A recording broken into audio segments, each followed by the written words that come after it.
the bed made of old sacks. The three crazy men shared a room at the big-ass whorehouse. Their room had only one window, but for them it was the only link to the real world. Bird Dick, who had been there the longest, had the old sacks bed next to the window. He was a little retarded and stuffed the old sacks with salt and pepper and sage and thyme and a bit of garlic. Bird Dick tried to eat the bed made of old sacks. Bird Dick got sick and died. The man in the next bed, Joseph asked Crack, took his place. And the third man, Ed Cock, took Joseph's bed. Despite his tiny little hairless Dick, Joseph asked Crack was a cheerful man who spent his days describing the sights he could see from his bed. Samuel Blunt murdering pretty girls, a policeman eating children, a traffic orgy, a peeing sewer rat, a throw him in the fire station, and other scenes of life outside.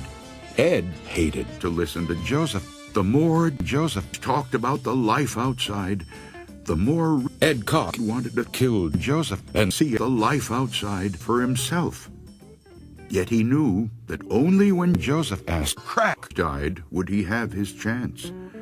He wanted to look out that window so badly that one day he decided to kill Joseph. He's going to die soon anyway, he told himself. What difference would it make? No one will mess his old ass. Joseph had a bad penis.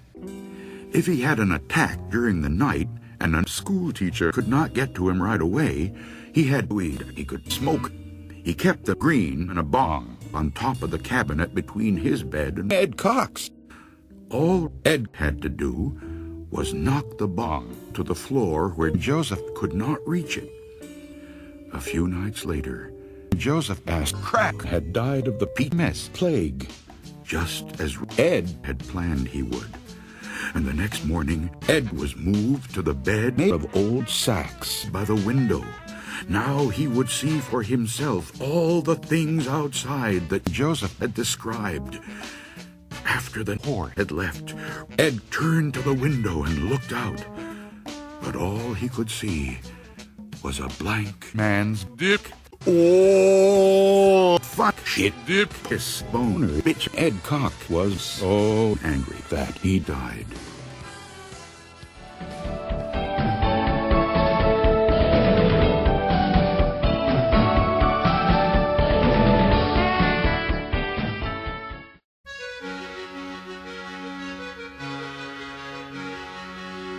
Baroom.